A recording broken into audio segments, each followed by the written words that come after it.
a quick video regarding the wind gusts and weather. As you can see here, we are traveling westbound on Interstate 80. We are due west of Laramie, and from a zoomed out position, it doesn't seem like there's much concern here. But as you move in, what you see is gusts upwards of 27 miles an hour.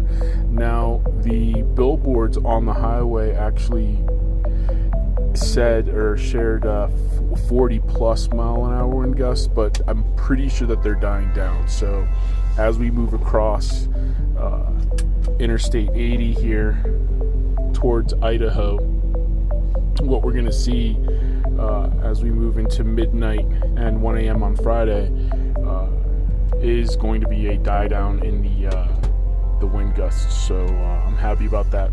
Stay safe out there.